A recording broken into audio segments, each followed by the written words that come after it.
Good evening, good evening, good evening. Welcome to another episode of Spilling Tea. I'm your host, Tiffany Daniels.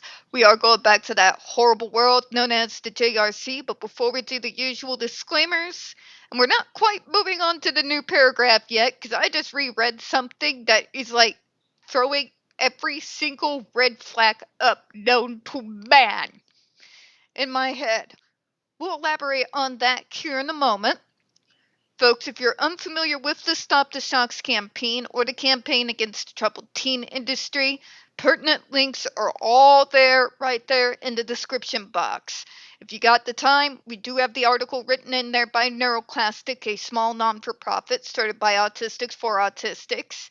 In that article, they did interview over 800 ADA providers and servicers in regards to the JRC's so-called behavior modification program. It did manage to get under the JRC's skin so much they did threaten Neuroclastic with a defamation lawsuit. They did not remove it from the website. They refused, of course, so please read that article. Share it when you're done. We also got a link to their GoFundMe because, unlike the JRC, we do not have access to unlimited sums of money. We PO. Pretty much all of us are PO. Okay? Alright, trigger warnings. When we discuss places like the Judge Rotenberg Educational Center or Agape Boarding School for Boys, you're going to hear vivid descriptions of and catch clips or surveillance footage of people with mental health issues and disabled people being tortured and abused. If you got young children present, please use your headphones. This channel is marked not for kids for a reason. We do use profanity and speak on dark subjects, so if your kid is 16 and younger and they are watching, parental supervision is very much advised. So what just raised my heckles and almost sent me into shock here? Remember in that video not that long ago, we went in detail in regards to the medications that the JRC listed that EL was on before being shoved into that horrific place, right? We were actually able to determine most of those medications had to do in regards to assisting him in not having seizures. There were medications prescribed for EL's literal epilepsy, right? Okay, keep that in mind. I'm going to reread something to you, and then we're going to go over why the hell that is absolutely pseudoscience and horrifying. Like Britain prescribing beach bleach to cure autism level crazy. Okay? Let me go into it here, okay?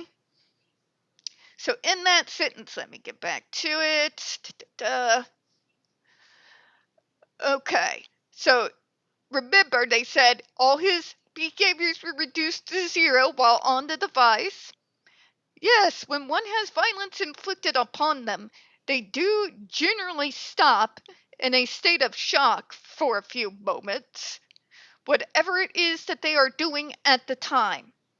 That doesn't mean that prescribing my brother to live here rent free, to just be here on the offhand that I might have a meltdown, to, punch me in the face, in the gut, or in the shoulder to stop the behaviors. If it sounds insane, folks, it's because it is, in all actuality, insane. But we've already been over that. Let me get to the point here. Successfully tapered off of all his medications.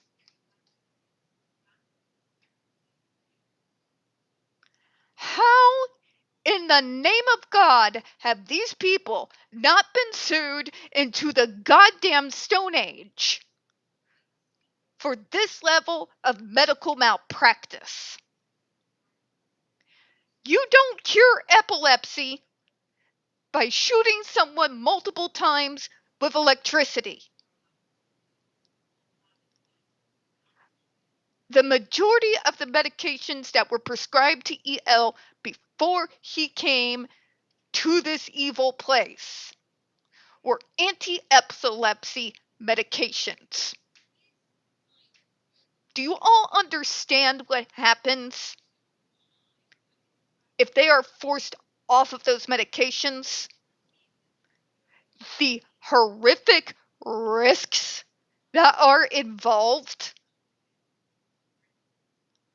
Last time I checked, child abuse, torture, starvation, and sleep deprivation are not the things that are the miracle cure for epilepsy. Those medications were prescribed to him to deal with a particular disability that had zero to do with self-injurious behavior or aggressive behavior. That is not their purpose. Those medications are specifically prescribed to help bring down numbers of seizures. More than likely, even the sedative had more to do with something that would need to be taken in regards to seizures than it did anything else. The fact that, but we took him off of all of his medication when he is epileptic. Well, it didn't help with his behaviors. I'm going to put my fist through the wall. Or hell, just burrow through like I'm the Kool-Aid man off of Family Guy going, oh yeah! What?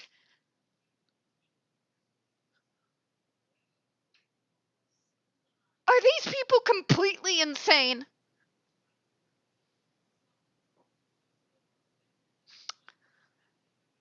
My dad had epilepsy. Okay. My ex had a very odd version of epilepsy, where about one day a month, and it was always a random day, where he would go through back-to-back grand mal seizures with maybe 5 minutes if we were lucky in between them. There was one day where I literally was taking care of him alone, and he had 16 of them. 16. If you don't have people there who know what they're doing, that is a death sentence. That is a death sentence. I can only pray to God that they simply misworded this. I can only hope that they were trying to do the live. We list all the medications. Nobody's going to back check it. And all they did was, I'm sorry, even with the behaviors, it's utterly horrifying.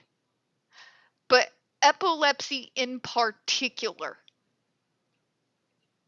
kids can end up dead when you go playing around with their medication, particularly when it's in a field of medicine that you are no expert in. Nobody that works for the JRC, even on a consultant basis, is an expert in regards to those who have epilepsy. Not a single one of them. Not one. Was a specialist even consulted? Or are they just listing the medications because they're banking on the general public's ignorance in regards to what medications are, and they just focused on the two behavior medications and didn't actually take them off of the epilepsy drugs? Because I'm going to level with you folks. If I had inherited my dad's epilepsy and I was put into any kind of program, remember, my mom has worked in healthcare for over 40 years. If anyone, had I inherited that, weaned me off and took me off of epilepsy medication. There would not be a stone left to the building by the time she was finished.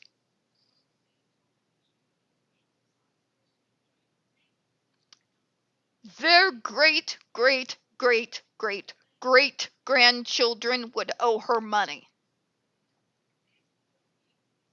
You do not play around with epilepsy medication. Does epilepsy as a byproduct affect behaviors? Yes, I've seen it firsthand multiple times. However, those medicines were not prescribed to deal directly with behaviors. They are meant to help at least bring down the number of seizures, and if at possible, at least hopefully make them a little bit less intense. That is their purpose.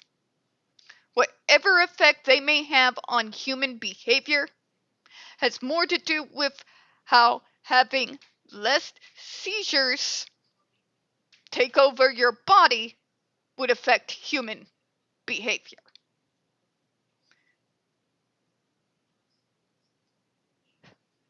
To read that, guys, is horrifying to me. Absolutely horrifying. There are people I know who are dual diagnosers like myself, who have some form of epilepsy or another type of seizure disorder. If you mess with their meds in any way, shape, form, or capacity, they could die. They could die.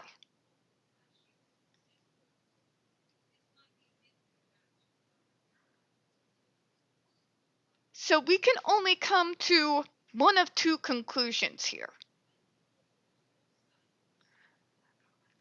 The first one would be the JRC was trying to play a fast and loose one on us, where they were banking on the general public's ignorance in regards to the different names of these medications.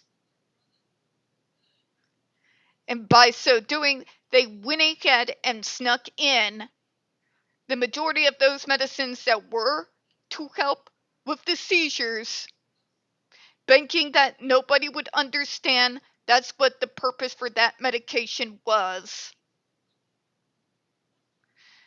and that they didn't actually make the kids stop taking their seizure medication. Because the second option chills me to the goddamn bone. The other option is that the JRC has drank its own Kool-Aid. Drunk it to the point that they believe that through abuse, starvation, jumping kids in the halls, and sleep deprivation is the cure to all ills, including seizures. And they actually did take them off of what is very much life-saving, absolutely necessary medication. Because if they did what it sounds like here when I read that sentence, when it says he was successfully tapered off of all his medications, if that includes the epilepsy medication, someone needs to explain to me, like I'm a toddler, why the hell this place was not sued into the Stone Ages and then investigated by the federal government and shut down. Out here in Missouri, we've literally had court cases where parents' will in regards to their kids' health care has been overruled in the case where their religious beliefs would keep their child from life-saving medical intervention. To read something like this, coming from the background that I do,